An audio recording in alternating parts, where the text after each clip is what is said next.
এখন আমাদের drug absorption আলোচনা করা শেষ। এখন হচ্ছে আমরা ড্রাগ বায়োঅ্যাভেলেবিলিটি আলোচনা করব। বায়োঅ্যাভেলেবিলিটি জিনিসটা কি, যে fraction of unchange drug reaching the systemic circulation, যে আনচেঞ্জ কতটুকু ড্রাগ আনচেঞ্জ অবস্থায় সিস্টেমিক সার্কুলেশনে পৌঁছাইতেছে, মানে ফার্স্ট পাস মেটাবলিজমে যাচ্ছে না। ফার্স্ট পাস মেটাবলিজম কি, যে লিভারে যে এনজাইমের মাধ্যমে মেটাবলিজম হয়ে যায় ড্রাগ, যার ফলে কি অল্প পরিমাণ ড্রাগ হচ্ছে সিস্টেমিক সার্কুলেশনে যায়।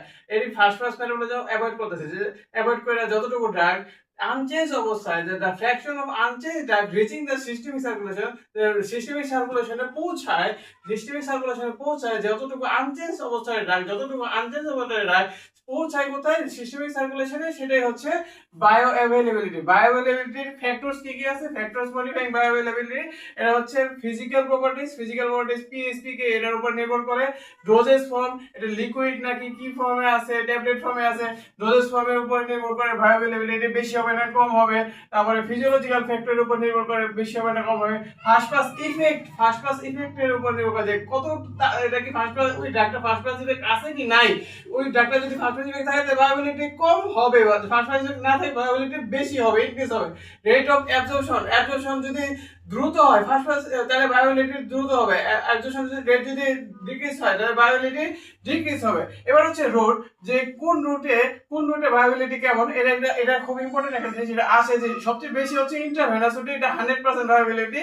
তারপর ট্রান্সডার্মাল রুট, এটা হচ্ছে 100%, এটা 100% না, কিন্তু হচ্ছে 80 to 100% অর ইকুয়াল 100%, মানে greater than or less than or equal 100, মানে 100%, হয় 80% অথবা 100% or less than or equal 100%। আর intramuscular 75% to less than or equal 100%, subcutaneous 75 to less than or equal 100%, rectal হচ্ছে 30 to 100 less than 100%। এর কারণ কি, যে ফার্স্ট পাস মেটাবলিজম। ওরাল, এই যে কারণ কি 5 to 100 less than 100%, এর কারণ কি ফার্স্ট পাস মেটাবলিজম। ইনহেলেশন, এই একই কারণ সবকিছু, যে ফার্স্ট পাস মেটাবলিজমের কারণে রিচিং দ্য সিস্টেমিক সার্কুলেশনে পৌঁছাতে পারে না ড্রাগ, সেই জন্য বায়োঅ্যাভেলেবিলিটি কম হয়। এই যে এবং কোন রুটের বায়োঅ্যাভেলেবিলিটি কেমন, এই কোশ্চেনটা পরীক্ষা আসে, সো এই কোশ্চেনটা খুবই ইম্পর্টেন্ট। আরেকটা নোট লিস্ট, এই থেরাপিউটিক ইকুইভ্যালেন্স একবার মাত্র 2018 সালে ঢাকা ইউনিভার্সিটি বোর্ডে আসছিল, তাই আমি একটু আলোচনা করে দিই। সেটা হচ্ছে থেরাপিউটিক ইকুইভ্যালেন্স কি, আলাদা আলাদা ড্রাগ যদি ভিন্ন ভিন্ন রোগীর উপর একই ধরনের কাজ করে, যেমন আলাদা আলাদা ড্রাগ বলতে কি বোঝায়, প্যারাসিটামল এটা হচ্ছে অ্যানালজেসিক বা অ্যান্টিবায়োটিক হিসেবে কাজ করতে পারে, বা ইবুপ্রোফেন অ্যানালজেসিক বা অ্যান্টিবায়োটিক দুইটাই কাজ করতে পারে। মেকানিজম, প্যারাসিটামলের মেকানিজম আলাদা, ইবুপ্রোফেনের মেকানিজম কিন্তু আলাদা, কিন্তু তারপর দুইটা অ্যানালজেসিক এবং অ্যান্টিবায়োটিক হিসেবে কাজ করে। অতএব আলাদা আলাদা ড্রাগ, যেমন অ্যামলোডিপাইন আর হচ্ছে নিভিডিপাইন, আলাদা আলাদা ক্যালসিয়াম চ্যানেল ব্লকার, কিন্তু কাজ করে কি একই ভাবে। এই যে এটাই হচ্ছে থেরাপিউটিক ইকুইভ্যালেন্স, যে হচ্ছে আলাদা আলাদা ড্রাগ কিন্তু আলাদা আলাদা রোগীর উপর কাজ করবে একই, কাজ হবে একই, সেটা হচ্ছে থেরাপিউটিক ইকুইভ্যালেন্স। এখন আমরা আলোচনা করব ড্রাগ ডিস্ট্রিবিউশন। তো আমরা ড্রাগ ডিস্ট্রিবিউশন আলোচনা করব। ড্রাগ ডিস্ট্রিবিউশন হচ্ছে delivery of drug from systemic circulation to tissue, মানে ড্রাগ তো হচ্ছে ডেলিভারি হইতে হবে, ড্রাগ হচ্ছে যখন ভায়াবিলিটি, মানে হচ্ছে টিস্যুতে যখন গেছে, টিস্যু থেকে মানে সিস্টেমিক সার্কুলেশনে যখন গেছে, সিস্টেমিক সার্কুলেশন থেকে টিস্যুতে যাওয়ার যে প্রক্রিয়া, টিস্যুতে না গেলে তো ইফেক্ট হবে না, আমাদের মাইক্রো লেভেলে যেতে হবে, মাইক্রো লেভেলে না গেলে তো ইফেক্ট হবে না। প্রথমে রক্তে গেছে, রক্ত থেকে টিস্যুতে যাবে, টিস্যুতে যাওয়ার যে প্রক্রিয়া সেটাই হচ্ছে ড্রাগ ডিস্ট্রিবিউশন। ড্রাগ ডিস্ট্রিবিউটেড হয়ে প্রথমে টিস্যুতে যাচ্ছে। এখন টিস্যুতে যাওয়ার যে ফ্যাক্টরস আছে, যে ফ্যাক্টরস আনইকুয়াল ডিস্ট্রিবিউশন বা ফ্যাক্টরস আনইকুয়াল ডিস্ট্রিবিউশন হচ্ছে যে যেই ফ্যাক্টরগুলোর কারণে ড্রাগ ইকুয়ালি টিস্যুতে যায় না, সেই কারণগুলো হচ্ছে tissue binding drug, blood brain barrier, blood plasma barrier এবং প্লাজমা প্রোটিন বাইন্ডিং। এই চারটা ফ্যাক্টরের কারণে, এই ফ্যাক্টরের কারণে আনইকুয়াল ডিস্ট্রিবিউশন হয়। ড্রাগ ডিস্ট্রিবিউশন তো হয়, ড্রাগটা টিস্যুতে যাবে, কিন্তু ডিস্ট্রিবিউশনটা ইকুয়াল হয় না, আনইকুয়াল হয়। কোন কারণগুলোকে? এই কারণগুলোকে, যে টিস্যু বাইন্ডিং ড্রাগের কারণে, ব্লাড ব্রেন ব্যারিয়ার কারণে, ব্লাড প্লাজমা ব্যারিয়ারের কারণে, তারপর হচ্ছে প্লাজমা প্রোটিন বাইন্ডিং এর কারণে। এখন আরেকটা প্রশ্ন আমাদের আসে, কমনলি আসে, যে প্লাজমা প্রোটিন বাইন্ডিং ড্রাগের নাম বলো, প্লাজমা প্রোটিন বাইন্ডিং এর যে গুলো আছে, রিসেপ্টর গুলো আছে, এগুলোর নাম বলো। সেগুলো কি? সেগুলো হচ্ছে অ্যালবুমিন, গ্লোবুলিন, লিপোপ্রোটিন। অ্যালবুমিনের ড্রাগের নাম কি? অ্যালবুমিন হচ্ছে অ্যালবুমিনের প্লাজমা প্রোটিনের যে ড্রাগটা রিসেপ্ট করে সেটা হচ্ছে এনএসআইডি, ওয়ারফেরিন, বারবিচুরেট। তারপর গ্লোবুলিনের করে হচ্ছে বিটা ব্লকার স্টেরয়েড T4 লিপোপ্রোটিনে করা হচ্ছে ক্লোরপ্রোমাজেন। যদি কোশ্চেন আছে যে হাইলি প্রোটিন প্লাজমা বাইন্ডিং ড্রাগের নাম বলো, তাহলে হচ্ছে বলবেন NSAID, warfarin, barbiturate, beta blocker steroid T4 chlorpromazine. এই প্রশ্নটা যদি আসে যে হাইলি প্লাজমা প্রোটিন বাইন্ডিং ড্রাগের নাম, জাস্ট এটা আসলে এই প্রশ্নটা। আর যদি আসে plasma protein that binds with different drug, তখন এই অ্যালবুমিন, গ্লোবিলিন আর লিপোপ্রোটিন এই নামগুলো লেখা, তারপরে অ্যালবুমিনের NSAID, গ্লোবিলিনের বিটা ব্লকার, লিপোপ্রোটিনের ক্লোরপ্রোমাজেন এটা লিখতে হবে। তারপরে কনসিকুয়েন্স কি? কনসিকুয়েন্স প্লাজমা প্রোটিনের বাইন্ডিং এর ফলে কনসিকুয়েন্স হচ্ছে ডিক্রিজ ফ্রি ড্রাগ কনসেন্ট্রেশন। যেহেতু বাইন্ড হয়েছে প্লাজমা প্রোটিন, সেটা বাইন্ড হয়েছে, অতএব ফ্রি ড্রাগ কনসেন্ট্রেশন কমে যাবে, এটাই বোঝা যাচ্ছে। তারপর ইনক্রিজ প্রলং ড্রাগ অ্যাকশন, যেহেতু ফ্রি ড্রাগ বাইন্ড হয়ে আছে প্লাজমা প্রোটিনের সাথে, অতএব আস্তে আস্তে রিলিজ হবে, আস্তে আস্তে কাজ করবে এবং ইনক্রিজ করবে কি অ্যাকশনটা প্রলং ইনক্রিজ করবে।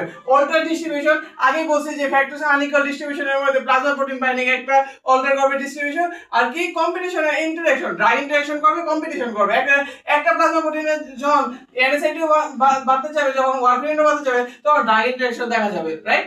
আর ড্রাগ ইন্টারঅ্যাকশন কি? when two drugs give simultaneously, one drug alters the effect of another drug, এটা হচ্ছে ড্রাগ ইন্টারঅ্যাকশন। সো আমরা ড্রাগ ডিস্ট্রিবিউশন আলোচনা করে ফেলেছি, এখন আমরা ড্রাগ বায়োট্রান্সফরমেশন আলোচনা করব।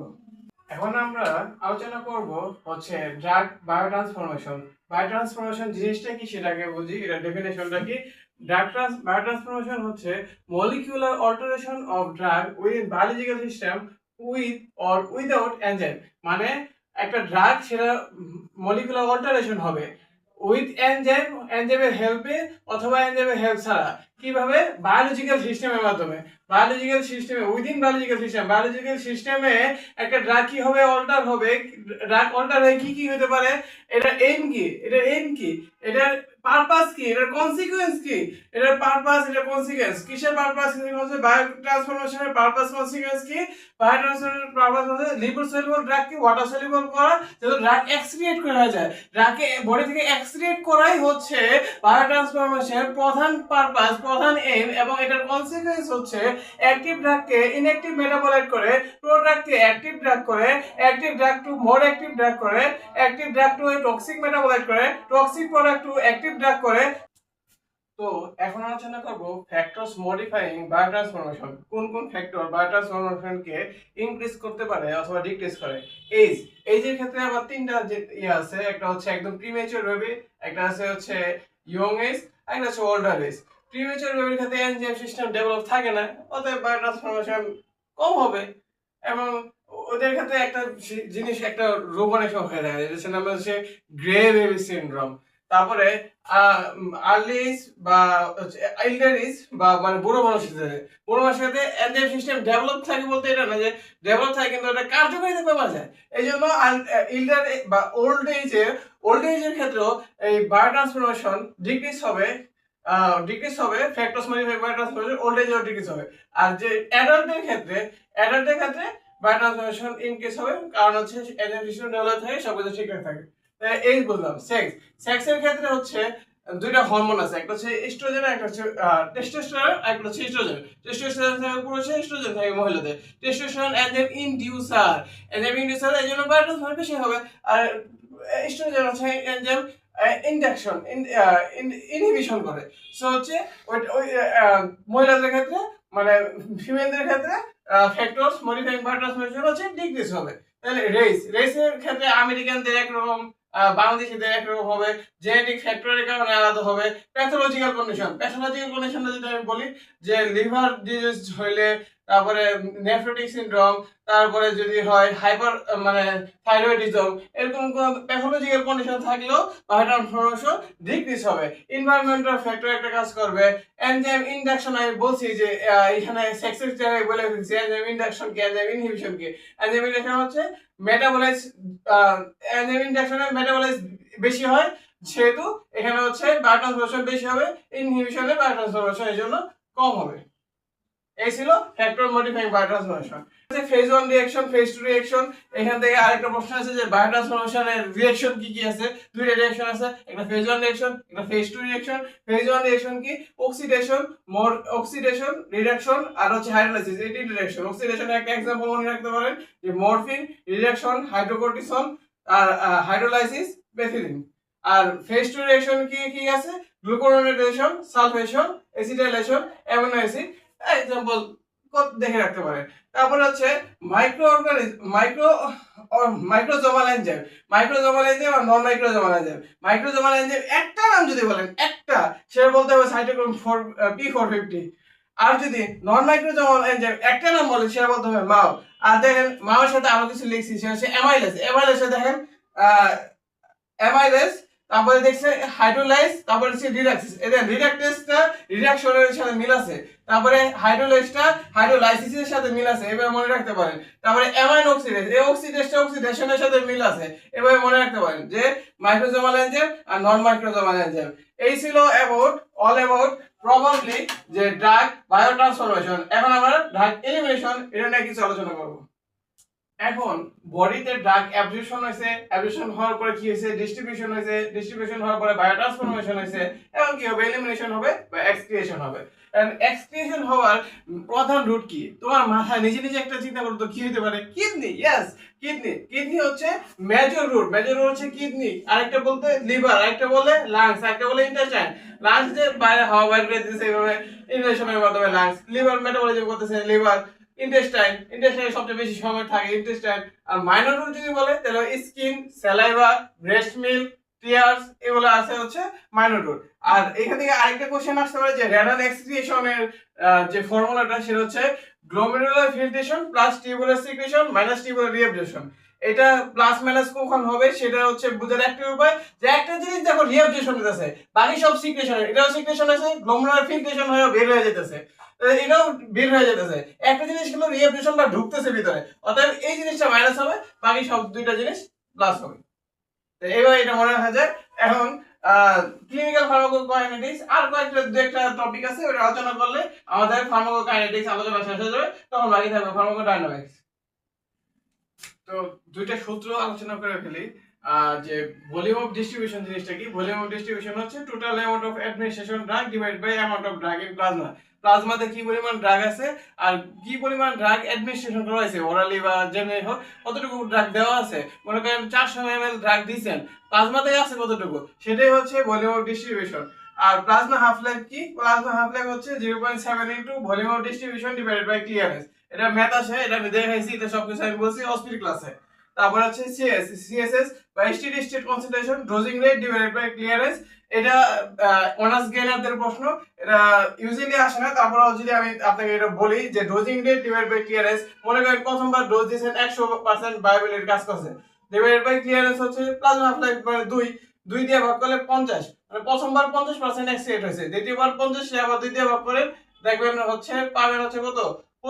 25 রে আবার 2 দিয়ে ভাগ করেন, পাবেন কত? 12.5 কে আবার হচ্ছে আপনি 2 দিয়ে ভাগ করেন, পাবেন কত? 6.25 কে আবার 2 দিয়ে ভাগ করেন, পাবেন কত? 3 এরকম। তার মানে 1 1 2 3 4 5 নম্বরে যে আপনার বডি থেকে একদম সবগুলা ড্রাগ বের হয়ে গেছে। স্টেডি স্টেট কনসেন্ট্রেশন কিন্তু এটা না। স্টেডি স্টেট কনসেন্ট্রেশন হচ্ছে আপনার বডিতে কি পরিমাণ ড্রাগ দেওয়া হইতেছে এবং কি পরিমাণ ড্রাগ বের হয়ে যেতেছে, ওই ড্রাগটা ইকুয়াল, যে বডিতে কি পরিমাণ ব্লাড প্লাজমাতে থাকতেছে এবং কি পরিমাণ ড্রাগ প্লাজমা থেকে বের হয়ে যাচ্ছে, এই জিনিসটা যদি ইকুয়াল হয়, ওই জিনিসটাই হলো স্টেডি স্টেট কনসেন্ট্রেশন। ওকে, এখন আমরা আলোচনা করব হচ্ছে প্লাজমা হাফ লাইফের কিছু ইম্পর্টেন্স আছে, যেটা অনেক সময় রিটেনে আসে আর ভাইভাতে জিজ্ঞেস করে প্লাজমা হাফ লাইফের ইম্পর্টেন্স কি, সেটা একটু বলবো। তো ইম্পর্টেন্স অফ প্লাজমা হাফ লাইফের ইম্পর্টেন্স কি কি? ইম্পর্টেন্স হচ্ছে এস্টিমেশন করতে পারবো। কি এস্টিমেশন করতে পারবো? Time required removal of drug from body, কতক্ষণ সময়ে ড্রাগ বডি থেকে বের হইতেছে, রিমুভ হইতেছে। তারপরে কি করতে পারবো? এস্টিমেশন করতে পারবো। এস্টিমেশন কি করতে পারবো? Dosing rate, dosing interval of body, dosing interval, কত সময় পর পর 6 ঘন্টা, 8 ঘন্টা, 12 ঘন্টা না 24 ঘন্টা, একদিন পর পর, কত সময় পর পর ড্রাগটা দিব, সেই ডোজিং ইন্টারভ্যাল আমরা বের করতে পারবো। আরেকটা করতে পারবো estimation of duration of drug action, কতক্ষণ আমাদের বডিতে সেই ড্রাগের ডিউরেশন থাকতেছে।